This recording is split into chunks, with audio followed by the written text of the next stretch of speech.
এই ড্রেস আমি পরতাম না। মানুষ হিসেবে কতটা অমানবিক হইলে একটা মানুষের সাথে একটা মানুষ এইরকম একটা আচরণ করতে পারে, বা একদম বুঝাই যাচ্ছে প্রতিশোধ পরায়ণ ভাবে তাদেরকে এটা দেয়া হয়েছে। মানুষ হিসেবে আমরা যতটাই অমানবিক হই না কেন, বাঙালি হিসেবে কিন্তু আমরা বেশ ইন্টারেস্টিং। মানে একটার পর একটা চলতেই আছে। আপনি বিনোদন নিতে নিতে ক্লান্ত হয়ে যেতে পারেন, কিন্তু আমরা বাঙালিরা বিনোদন দিতে দিতে কখনোই ক্লান্ত হই না। আমাদের বাংলাদেশে কিন্তু বিনোদনের স্পট মানে পার্ক এটা সেটার খুব অভাব আছে, কিন্তু আমাদের বিনোদনের কোনো অভাব নেই, কারণ বাংলাদেশে ফেসবুকে একটার পর একটা কন্টিনিউয়াসলি বিনোদন চলতেই আছে। তো তাহসানের বউ বড় বড় হা করে খাচ্ছে, এটা নিয়ে একদম ফেসবুক তোলপাড়। ফেসবুকের হোম পেজে যাওয়াই যাচ্ছে না যে তাহসানের বউ কেন এত বড় হা করে খায়, কেন এইভাবে খায়, কত খায়। আর তাহসানের বউয়ের ভাত খাওয়া বন্ধ করে দিল এসে বর্ষা আপু। বর্ষা আপু তার পঞ্চম হাজবেন্ড নিয়ে চলে এসেছে ফেসবুকে। আর সে কিছুদিন আগেই বলেছিল তাকে 5 কোটি টাকা দিলেও সে হিজাব খুলবে না, কিন্তু 1-2 মাস না যেতেই সে হিজাব খুলে নতুন হাজবেন্ড নিয়ে ফেসবুকে চলে এসেছে। আরেকদিকে ফেসবুক ভেসে যাচ্ছে যে how much is this. Say Thailand গিয়েছে, যত টাকা না তার থাইল্যান্ড যেতে খরচ হয়েছে, আপু একদম কন্ট্রাক্ট করে গিয়েছে যে আমি সব টাকা ইউটিউব থেকে উসুল করে তারপরে আসব। তাই সে প্রতিটা ছোট ছোট ছোট ছোট বিষয় নিয়ে ভিডিও বানাচ্ছে, আর একটাই কথা, হাউ মাচ ইজ দিস। যাই হোক, আর সব শেষে নতুন বিনোদন হচ্ছে র্যাবের এই পোশাক। র্যাবের সাথে আমি একদম মন থেকে বলছি, খুব অন্যায় হয়েছে। অন্যান্য সকল প্রকার যত বাহিনী আছে, সেনাবাহিনীর পরে আমি ভাবতাম যে আমি কেন, সবাই আমরা মনে হয় একই মতামতের সাথে, আমার মতের সাথে একমত হবে যে র্যাবের ড্রেসটা সবচেয়ে সুন্দর ছিল, কিন্তু র্যাবের ড্রেসটার সাথে কি করলো। আনসারের ড্রেসটা সুন্দর হয়েছে, ভালো লাগছে দেখতে, পুলিশের ড্রেসটাও দেখতে ভালো লাগছে আপুকে। জানি না ভাইয়াদেরকে কেমন লাগবে। আর আমার কথা হচ্ছে সব দুইজনকে ভাইয়ার, র্যাবের ভাইয়াকেও ড্রেস নিয়ে ছবি তুললো, আনসারের ভাইয়াকেও ড্রেস নিয়েছিল, পুলিশে কেন আপু দিয়ে ছবি তুললো। যাই হোক, আপুটাকে কিন্তু মানাইছে জোস।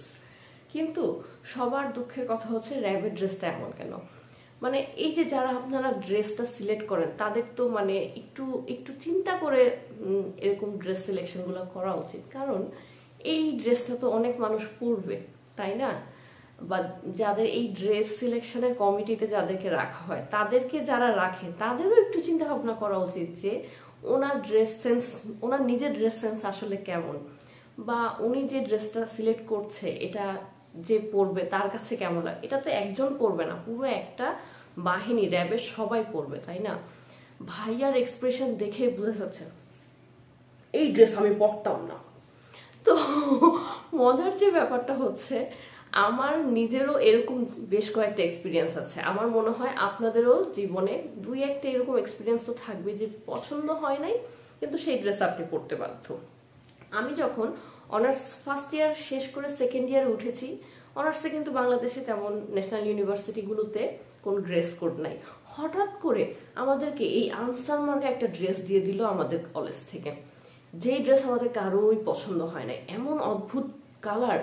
মানে আমি জাস্ট ভাবি তখন আমাদের কলেজে কে ছিল, আমার আসলে এখন মনে নাই, যে এই ধরনের একটা ড্রেস ডিজাইন করেছিল বা এই ধরনের একটা কালার চুজ করেছিল। যাই হোক, তার জন্য এক বালতি সমবেদনা। তারপর আমরা যখন ওই ড্রেস পরে বাইরে যেতাম তখন আমাদেরকেও বিভিন্ন ধরনের কথার সম্মুখীন হইতো, টিজ করতো, বা আমরা নিজেরাই আসলে লজ্জায় মরে যেতাম যে এটা কি কালার ড্রেস দিছে, দেখতে ঠিক র্যাবের এই ভাইয়াটার মতোই লাগতো, আমাদের এক্সপ্রেশন এরকম ছিল। তো একদিন আমি আমার বান্ধবী সঞ্চির বাসায় গিয়েছিলাম, তো দুইজনের ড্রেস পরা, ও ওই ড্রেস পরেছে, আমি ওই ড্রেস পরেছি।